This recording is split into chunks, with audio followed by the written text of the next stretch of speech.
South pasal kapal besar daripada negara selatan merujuk kepada Nusantara. Katanya kapal ni boleh bawa 700 orang.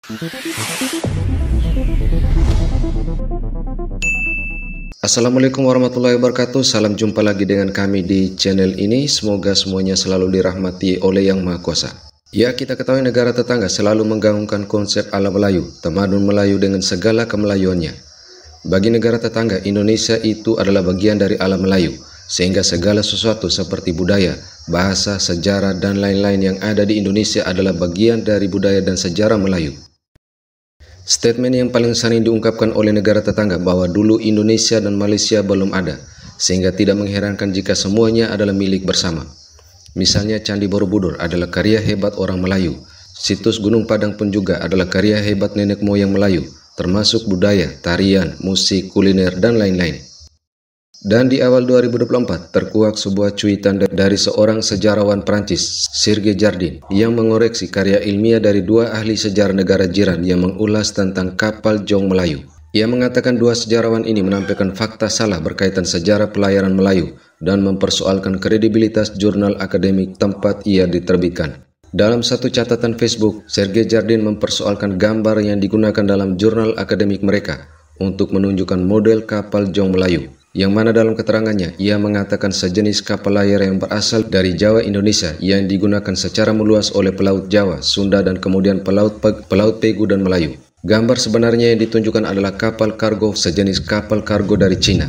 Modelnya bukan berasal dari Museum Bahari Jakarta, melainkan dari Royal Museum of Greenwich, Inggris. Dan di museum semua barang pameran mempunyai nomor identifikasi. Sekarang ni tengah viral pasal Serge Jardin yang selar dua pekaji sejarah Melayu. Dah ada beberapa orang tag saya, jadi jom kita tengok isu ni. Straight to the point, ada claim katanya ini model Malay Jongs kat sini dan juga kat sini. Tapi sekali kita reverse search gambar ni, pasti sampai kat Royal Museums Greenwich yang tunjuk ini adalah model Fu Chao Pol Junk dari China. RMG juga tunjuk statusnya adalah loan daripada Oliver Balasis Collection. Maka pasal kapal ni kritikan Jardin memang betul. Itu bukan Jong Melayu, itu adalah Fu Chao Junk, gambar yang sama. Tapi ulasan Jardin pasal kapal galley tu tak berapa lengkap. Pertama sekali saya nak bersetuju dulu pasal mendam berahi. Bagi saya kapal tu sifatnya adalah legenda. Tak ada bukti kukuh pasal kapal mendam berahi melainkan daripada hikayat hang tuah je. Hikayat ni ditulis ratusan tahun selepas kota Melaka jatuh ke tangan Portugis. Kalau rujuk dokumen Melaka dan juga dokumen China sezaman dengan Melaka dulu, memang tak jumpa pasal mendam berahi. Tapi apakah kerana mendam berahi itu statusnya legenda bermakna Melayu tak ada galley langsung? Itu masalahnya. Tapi kejap, apakah itu galley? Galley tu apa sebenarnya? Alright, galley ni adalah kapal besar yang guna pendayung nak bergerak. Tengok belakang ni ada contoh gambarnya. Definisi ni penting tau. Kapal yang guna pendayung nak bergerak. Asal usulnya tu daripada bangsa-bangsa sekitar Laut Mediterranean. Menurut Shelley Watchman, Mesir Purba dah mula guna galley. Bila? Tu, hampir 5,000 tahun yang lalu. The Iliad bercerita pasal kapal-kapal pendayung yang angkut tentera Yunani kuno. Clue, kapal-kapal pendayung, galley. So to put it simple, banyak bangsa guna galley. Phoenician guna, Rome guna. Saban zaman ciri-ciri pada kapal galley ditambah ikut kesesuaian. Kalau nak rempuh, dia orang tambah battering ram. Kalau nak catapult, dia orang akan tambahkan catapult lah. Bagi upper deck tu besar sikit nak letak catapult. Ikut kesesuaian. Persoalan sekarang, bangsa Melayu pra kedatangan Portugis tu ada tak kapal-kapal pendayung? Jawapan pantas, ada. Jom kita tengok catatan-catatan China. Wan Chen pada abad ketiga tulis dalam Strange Things of the South pasal kapal besar daripada negara selatan merujuk kepada Nusantara. Katanya kapal ni boleh bawa 700 orang. Kai Tang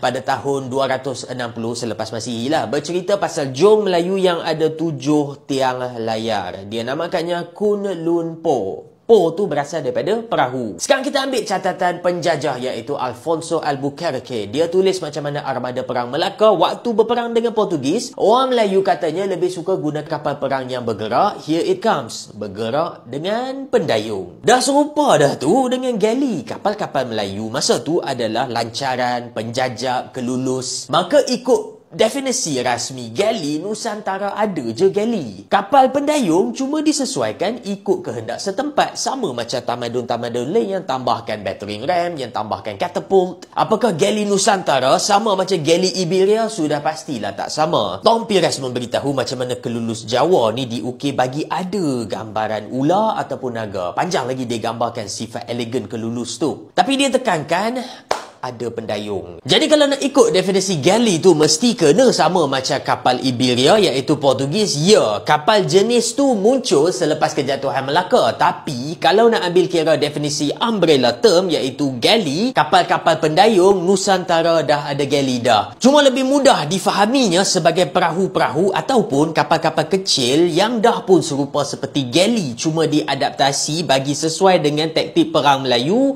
iaitu dari arah sungai ataupun dari arah Laut Cetek. Samalah macam ancient Egyptian yang ada galley pada zaman ribuan tahun sebelum wujudnya perkataan Portuskale yang menjadi Portugal. Nah, terlepas dari jurnal akademik tersebut, satu hal yang perlu kita soroti adalah kapal Jong Melayu yang selama ini digaungkan oleh mereka adalah kapal Jong Jawa, dan itu adalah karya besar dan warisan leluhur Indonesia.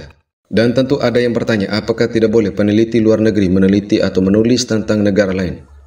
Jawabannya tentu sangat boleh selama itu memenuhi syarat-syarat dan hal tersebut tidak mengubah identitas yang melekat dari suatu objek yang dikaji. Sehingga ketika berbicara tentang alam Melayu atau konsep serumpun, ini yang perlu kehati-hatian dalam menerjemahkannya. Konsep ini seakan-akan meretas kedaulatan dan peradaban berbangsa dan bernegara. Jika segala sesuatu yang dilakukan berulang-ulang dan dimainkan dengan brand konsep tersendiri seperti konsep alam Melayu, maka lama-kelamaan apapun yang ada di Indonesia itu adalah milik Melayu, dan selanjutnya mereka akan menegaskan identitas Melayu itu adalah Malaysia. Hal ini sebagaimana yang pernah mereka katakan, mereka adalah pusat peradaban Melayu yang terawal, dan Melayu itu pernah berjaya pada zaman dahulu. Lalu apakah Indonesia anti dengan Melayu? Jawabannya tidak, karena Indonesia juga punya Melayu dengan peradabannya sebagai identitas berbangsa dan bernegara, bukan mencomot budaya dan sejarah yang ada di negara tetangga, kemudian dijadikan budaya bangsa dan negara. Justru Melayu Indonesia adalah Melayu yang memiliki identitas, tidak hanya dari sisi bahasa dan budaya, namun dalam sejarahnya juga memiliki bukti-bukti yang otentik dan akurat. Dan ketika berkenan dengan sejarah atau budaya daerah lain di Indonesia, maka itu adalah kekayaan dan khazanah Indonesia yang menjadi kekuatan identitas nasional. Dan ketika tetangga menggaung-gaungkan kegemilangan masa lalu hingga ke zaman prasejarah, itu adalah sejarah yang tidak harus mengubah identitas dari suatu negara dan bangsa. Karena fakta saat ini, manusia-manusia di dunia hidup dalam peradaban berbangsa dan bernegara, bukan hidup berdasarkan ras, golongan atau kaum, dengan segala potensi yang dimiliki oleh masing-masing negara. Sehingga bagi warga negara Indonesia, kita tidak terlena dengan kegemilangan-kegemilangan yang mereka kampanyekan, karena penjajahan tidak selamanya dalam bentuk senjata, namun juga pada propaganda dalam berbagai bidang pengetahuan dan politik. Oke, demikian sekilas video ini. Wassalamualaikum warahmatullahi wabarakatuh.